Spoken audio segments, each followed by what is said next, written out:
Hi, and welcome to Hoffman's Hot Seat. I'm Tom Hoffman with 121 Media, and I'm here at Call Center Week in Las Vegas, joined today by Jen Waite, who's Product Marketing Manager at inContact.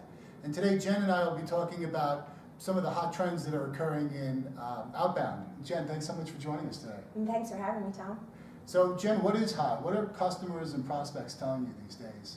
I think that we're seeing the turn of going back into the outbound channel and how they can use that for proactive communication to really service their customers and reach out to them with information that they want to hear about instead of just the old tactics of dialing until you basically burn through your leads. Right.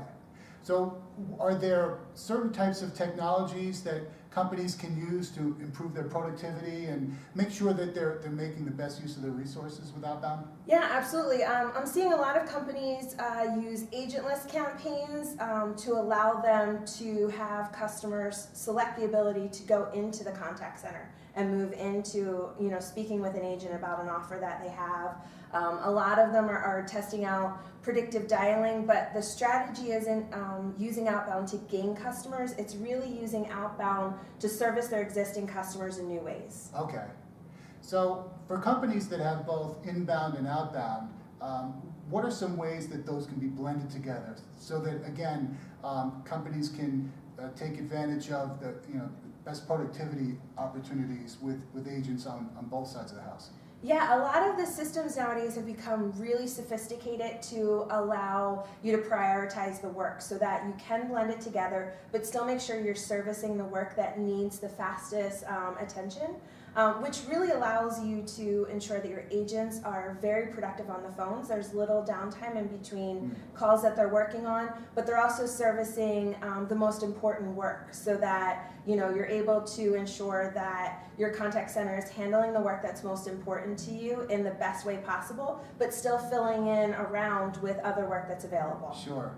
So are there examples of any companies that come to mind that are doing just that now?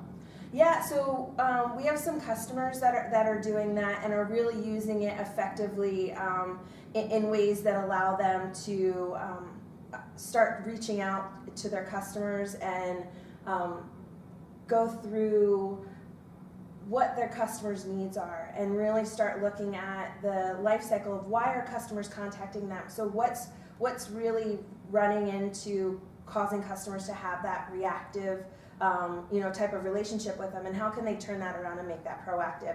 And we're seeing that whether it's reminder calls of service appointments, whether it's them calling and providing details of what's coming for shipping information or whatever it is, but really trying to gather up all of that intelligence of what's causing your inbound channel to be flooded with information, and how can you then turn that around and take parts of that and create an outbound campaign with it. Okay, that makes sense. And I would imagine too that there are opportunities there where you can analyze inbound traffic, based on where a customer is in their product life cycle. Say if they've just acquired a product, knowing that customers are typically calling about these reasons, right? Whatever the support Whether it's a support call or if it's just information on how to get started with a new product, right. They can proactively push that information out to the customers through an outbound call. And it can be, like I said, through an agentless campaign that they can then allow the customer to opt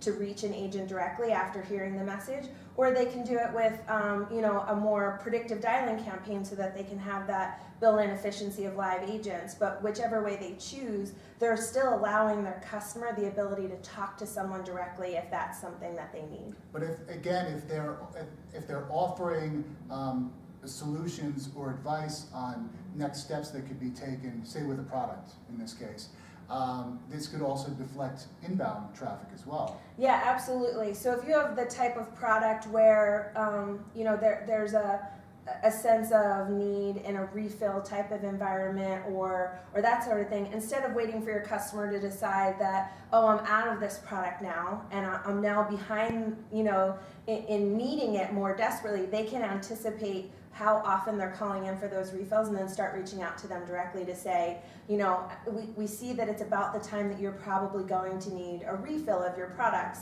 You know, can we help you with that? And that really catches a customer off guard in a great way, where it says, you know, you're thinking of me and you care about me as a customer. Right.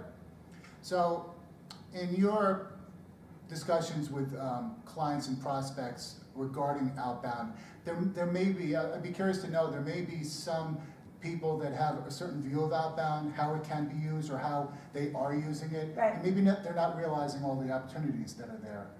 So what I'm wondering is, are there certain things that people tend to overlook or may not be aware of with respect to outbound communications? Kind of a nice way of saying, is there still a stigma with outbound? And I think there is. I think that people still think of outbound in a way of telemarketing instead of proactive communications. And they've gotten really good at proactive communications in other channels, such as email, and even moving into SMS and providing proactive communications, but they don't see the value in providing that human touch point in a proactive way to their customers.